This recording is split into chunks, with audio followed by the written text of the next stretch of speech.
Assalamualaikum warahmatullahi wabarakatuh. Halo teman-teman.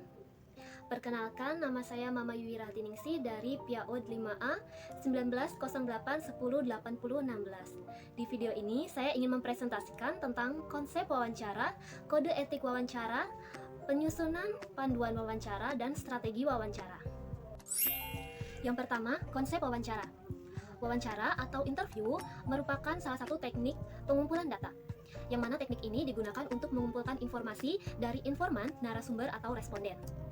Tujuan dari wawancara yakni untuk memperoleh informasi yang dianggap sebagai data, dan data tersebut diperlukan untuk membuat suatu rumusan agar mencapai tujuan penelitian. Selanjutnya ada teknik-teknik wawancara.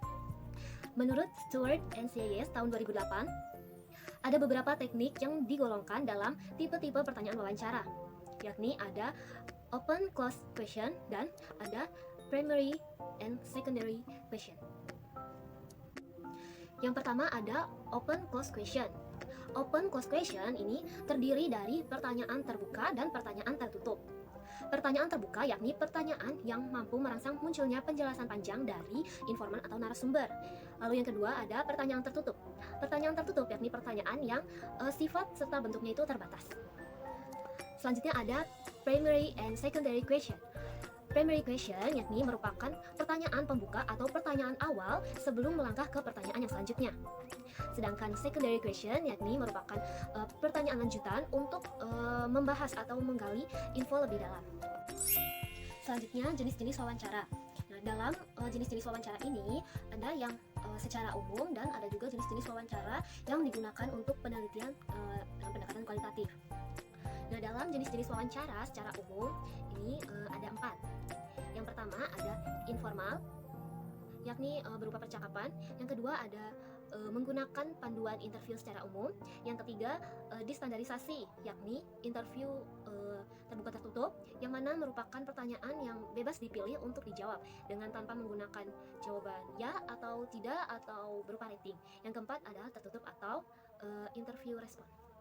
Lalu selanjutnya dalam jenis-jenis wawancara, selain tadi ada jenis-jenis wawancara secara umum, ada juga jenis-jenis wawancara yang digunakan untuk penelitian atau dengan pendekatan kualitatif, yakni ada wawancara, yang pertama wawancara terstruktur, yang kedua wawancara tidak terstruktur, dan yang ketiga ada wawancara semi terstruktur.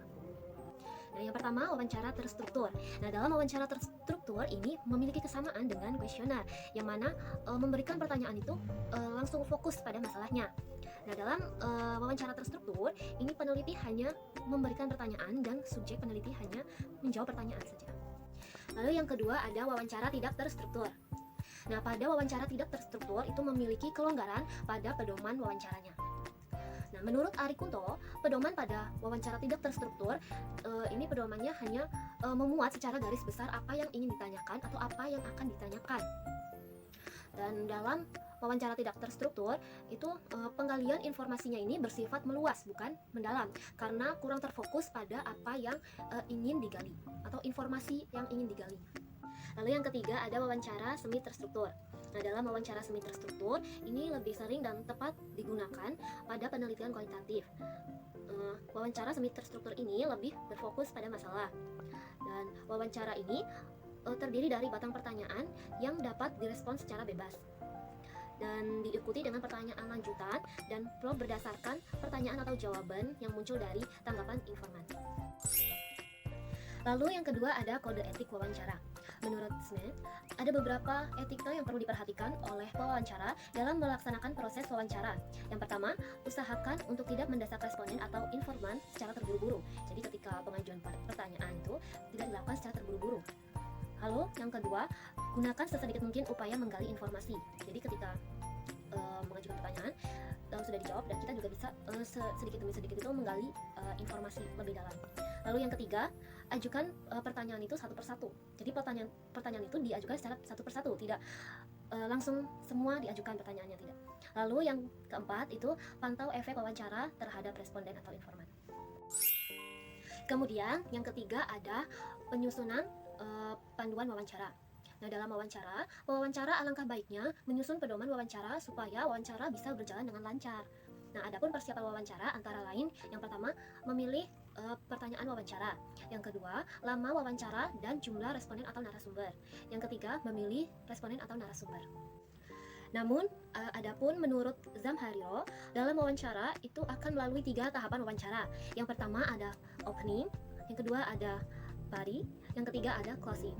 Nah, yang pertama opening. Dalam opening ini terdapat pertama memotivasi subjek wawancara, yang kedua melakukan report.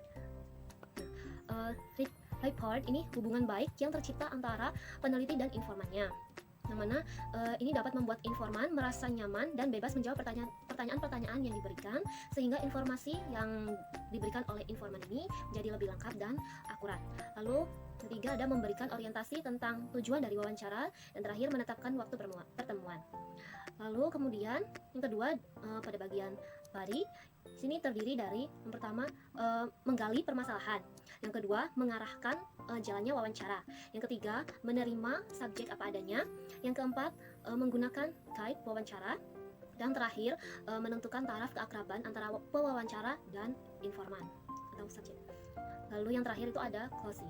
Nah, di dalam closing ini terdiri dari kesimpulan, memberikan kesimpulan, dan memberikan penghargaan terhadap subjek atau informan atau narasumber. Nah, kemudian yang terakhir ada strategi wawancara.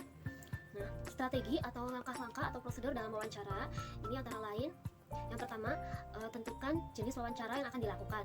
Yang kedua, menyiapkan alat perekam yang sesuai. Lalu yang ketiga, mengecek kondisi alat perekam. Jadi alat perekam itu harus dalam kondisi yang baik. Lalu yang keempat, menyusun protokol wawancara. Dan yang terakhir, menentukan tempat untuk wawancara. Sekian presentasi dari saya. Mohon maaf apabila ada kesalahan kata.